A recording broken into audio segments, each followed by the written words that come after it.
This is a CBS News special report. Good day. There is a celebration going on at the White House at the moment. The president had House Republicans bust over from the Capitol after they gave him his first major legislative victory today. They passed the bill to repeal and replace Obamacare with one vote to spare and not a single Democratic vote in support of the bill. The bill will now go to the Republican-led Senate, and of course the Senate will likely have an extensive rewrite of the bill, and then the two bills will have to be reconciled, so we have a long way to go yet. But this was just the first step today, but it was a big step. Major Garrett is in the Rose Garden for us today. Major? Scott, this is much a celebration of a legislative victory achieved as it is a catastrophe averted. And by that second part, I mean candid people here at the White House tell me, look, if the House Republicans hadn't narrowly passed this Obamacare repeal, much of the president's ensuing legislative agenda would have been jeopardized. They did pass it, and that gives them momentum and hope for their legislative future of this hugely important President Trump legislative agenda item. Here comes the president, Scott. And as the president and the vice president come into the Rose Garden, let's listen in.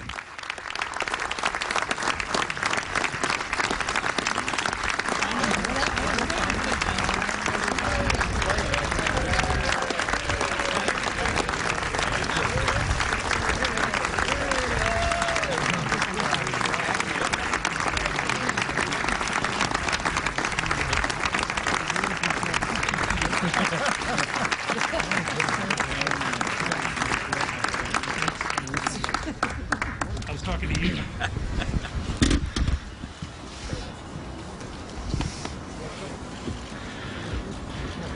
Speaker Ryan, Majority Leader McCarthy, Majority Whip Scalise, Chairwoman McMorris Rodgers, Chairman Brady, Chairman Walden, Chairwoman Black, Congressman MacArthur, Congressman Meadows, and all the principled members of Congress who are standing with us here today.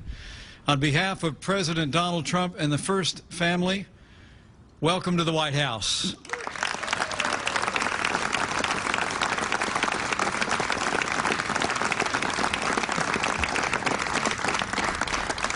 And thanks to the leadership of President Donald Trump, welcome to the beginning of the end of Obamacare.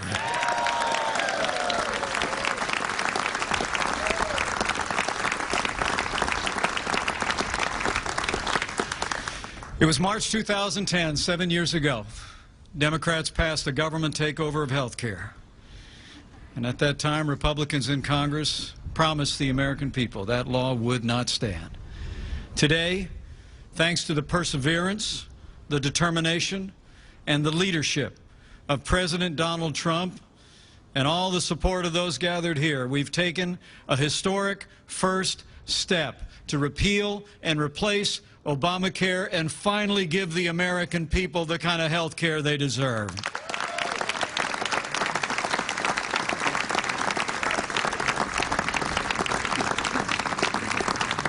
So today, with heartfelt gratitude for all he has done to keep his word to the American people, and for all he will do to continue to make America great again, it is my high honor and distinct privilege to introduce to you the President of the United States of America, President Donald Trump.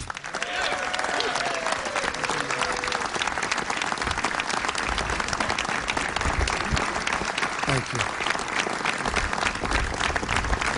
Thank you. Thank you, Mike.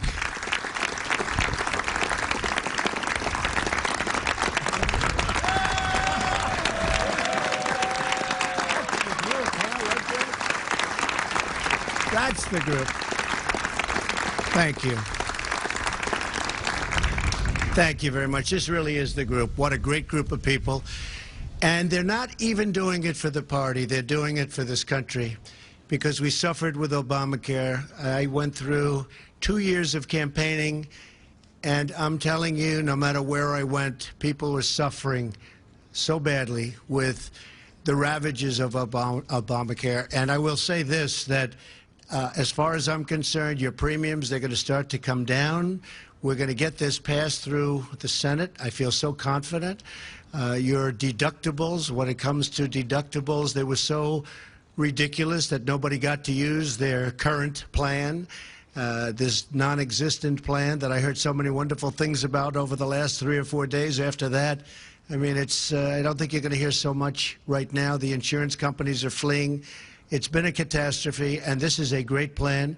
I actually think it will get even better, and this is, make no mistake, this is a repeal and a replace of Obamacare. Make no mistake about it. Make no mistake. And I think most importantly, yes, premiums will be coming down. Yes, deductibles will be coming down.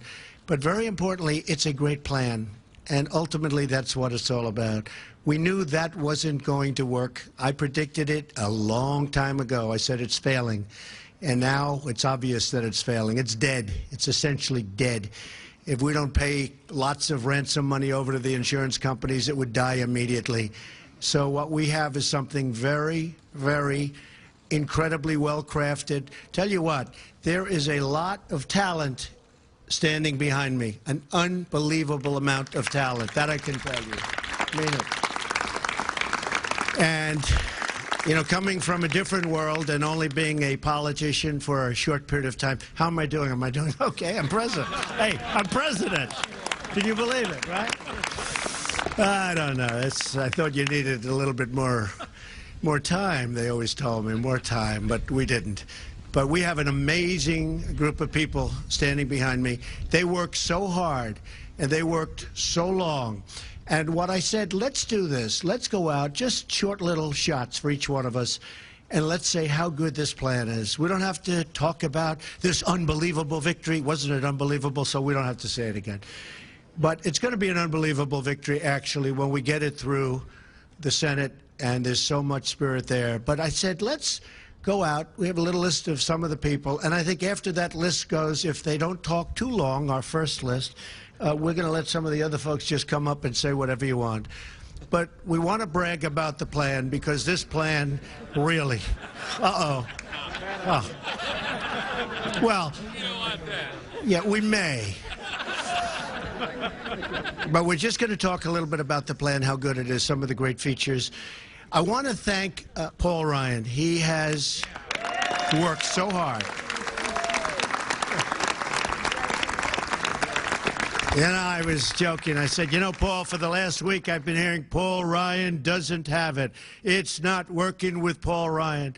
He's going to get rid of Paul Ryan. Then today I heard Paul Ryan's a genius. He's come along. Whatever. You know, the groups have all come together. We have the Tuesday group. We have so many groups. We have the Freedom Caucus. We have, and they're all great people. But we have a lot of groups. But they all came together. Really, Paul, I'd say in the last 3-4 days, especially in the last day. I see Mark and I see Kevin. I see so many people, Jim. We just have developed a bond. This has really brought the Republican Party together. As much as we've come up with a really incredible health care plan, this has brought the Republican Party together. We're going to get this finished, and then we're going, as you know, we put our tax plan in. It's a massive tax cut, the biggest tax cut in the history of our country. I used to say the biggest since Ronald Reagan. Now it's bigger than that. Also, pure tax reform. So we're going to get that done next, and this really helps it. A lot of people said, how come you kept pushing health care, knowing how tough it is? Don't forget, Obamacare took 17 months. Hillary Clinton tried so hard, really valiantly, in all fairness, to get health care through. Didn't happen. We've really been doing this for 8 weeks, if you think about it. And this is a real plan. This is a great plan. And we had no support from the other party. So I just want to introduce somebody to say a few words who really has been, I think, treated very unfairly, but it no longer matters because we won, and we're going to finish it off, and we're going to go on to a lot of other things, and we are going to have a tremendous 4 years, and maybe even more importantly, we're going to have a tremendous 8 years, but we're going to start off with just a great first year. And Paul Ryan, come up and say a few words. Congratulations on a job well done.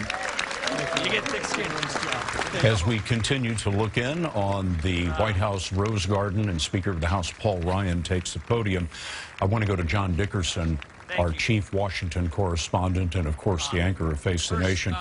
John, the president just described the House bill as, quote, very, very incredibly well crafted, but it is not likely to be seen that way by the Senate.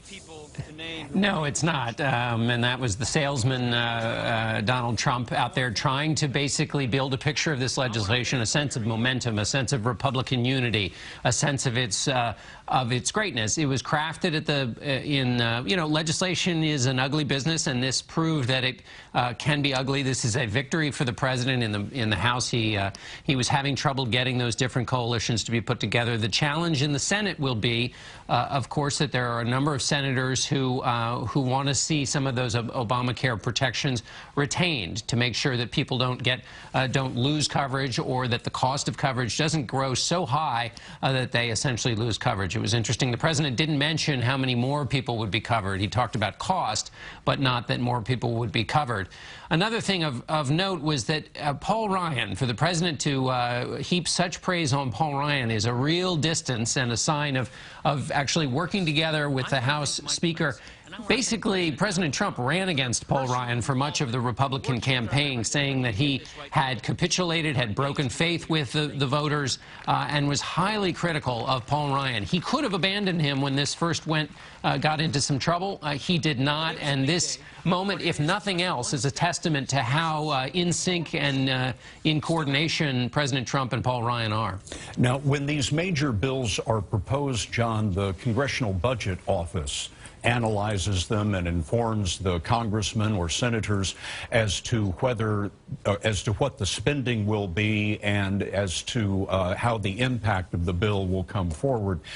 They didn't wait for that this time. The last time they tried to get this bill through, the Congressional Budget Office said 26 million Americans would lose their health insurance in the Republican plan. They didn't wait for the analysis this time. That's right, in part because the analysis would not have been favorable. And the argument that the Republicans make, Paul Ryan and the White House make, is that they are fundamentally changing the way health care works. And since they are not forcing people through an individual mandate to get health care, that the score from the Congressional Budget Office, the accounting from the Congressional Budget Office, will always show people losing lots and lots of coverage. Their argument is that they will gain coverage through the benefits of the way the market works here. But it's a bad idea to have a big, ugly, bad political number come out when they're trying to build momentum for this legislation. But it does undermine some of the deal making. Congressman Fred Upton, who got some extra money put in the bill to protect people with pre-existing conditions, was quite frank when he said, I don't know if this extra money will solve the problem that he was trying to solve, because the Congressional Budget Office has not weighed in. This is something Republicans insisted on when Obamacare was making its way through Congress. You had to know what was in it to have a clear-eyed view about how to vote for it and what you were doing in the name of the voters who sent you there. They do not have that clear-eyed view. And so this bill passed the House today with no Democratic votes. The original Obamacare passed with no Republican votes. It looks like you can either have a Republican health plan or a Democratic health plan, but there can be no compromise. Well, that's right. And that was the decision at the outset for Republicans to pass this with no Democratic votes. That's the way they're going to get it through the Senate. But the key thing to pay attention to is President Trump suggested this was, this had just happened in 8 weeks. This is, as they've said, a three-phase process. And the third phase of the process is a piece of legislation about health care that would require 60 votes in the Senate, which means it would need 8 Democrats. That's an even tougher hill to climb than the one he's got now, the fight he's got now, which will be in the Senate over passing this first phase of health care. So this is really just the beginning of the first phase of a three-phase process, so there's still a long way to go. The insights of John Dickerson. John, thanks very much. So a first step, but a big step in the House today as the Obamacare repeal and replace bill passes with 1 vote to spare. There will be more about this on your local news on this CBS station, as always on our streaming news service, CBSN, and of course right here tonight on the CBS Evening News. Until then, I'm Scott Pelley, CBS News in New York.